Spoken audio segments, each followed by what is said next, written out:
Olá pessoal, tudo bem? Hoje estamos aqui para comentar com vocês sobre o fechamento da Bolsa de Chicago, dia 16 de março de 2022.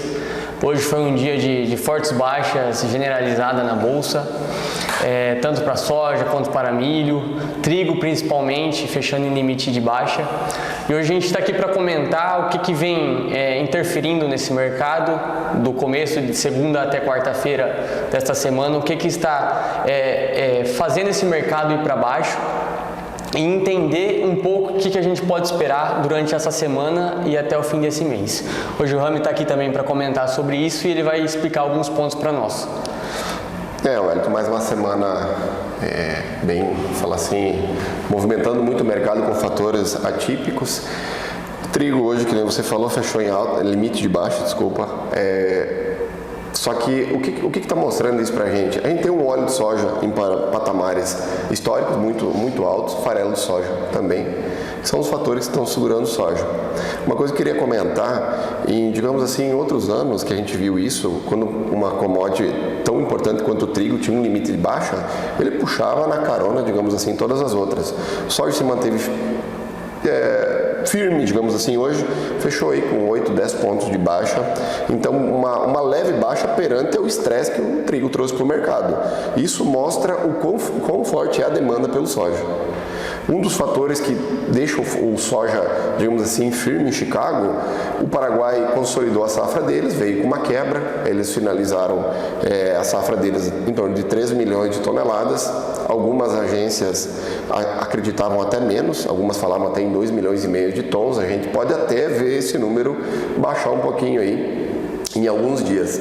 Mas alguns fatores que mantêm, digamos, a força da soja em Chicago, que a gente acredita que o Brasil ainda não está totalmente precificada a quebra da safra brasileira. O sul do país, digamos assim, está bem precificada, já quebra, porém o Mato Grosso, que ainda tem algumas regiões que estão colhendo, não está sendo mostrada a quebra, o tamanho real, digamos assim, da nossa safra.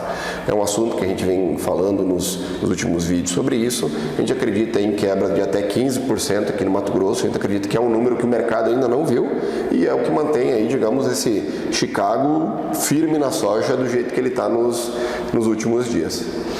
Isso falando de soja, né? A gente tem o milho que também fechou em baixa, uma baixa mais expressiva que a soja, né? Você disse que a soja fechou em baixa, mais firme, né? Porque a gente diz assim, como o Rami comentou no começo do vídeo, se o trigo dá um limite de baixa, a soja era para cair muito mais. Então, com esses fatores que você apresentou, segurou a soja um pouco, já o milho não, o milho caiu ainda mais, né?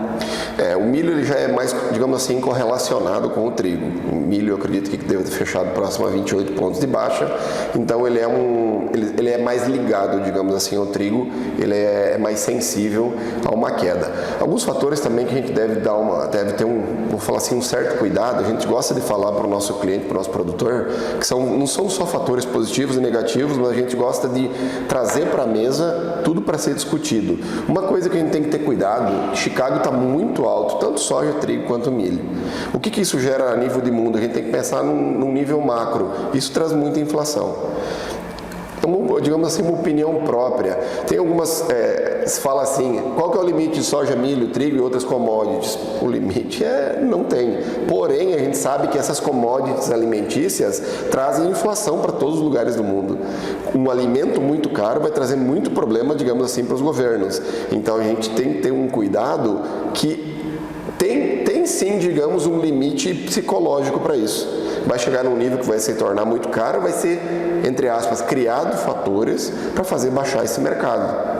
Hoje a gente teve, por exemplo, o FED americano, que trouxe um aumento de 0,25% na taxa de juros deles. Estão tentando conter uma inflação que está muito alta nos Estados Unidos, não estão conseguindo até conter. Então, vou falar assim, numa encruzilhada, que estão vendo quais são as ferramentas que eles podem utilizar para conter essas altas.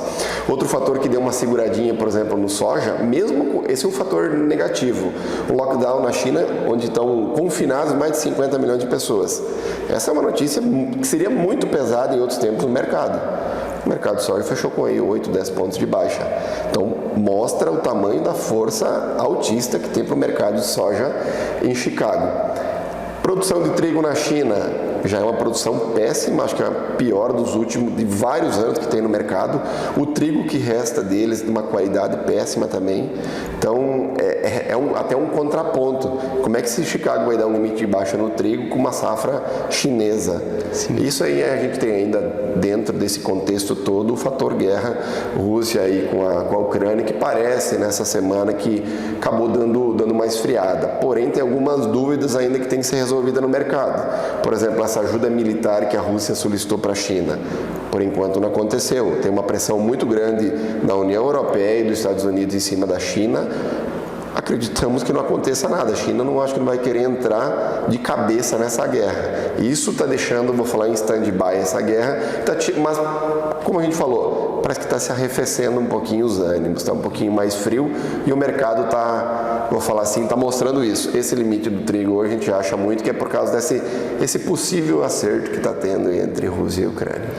Bom, pessoal, esse foi mais um informativo da Agrit. Para mais informações, acesse www.agrit.com.br e siga-nos nas nossas redes sociais. Até mais!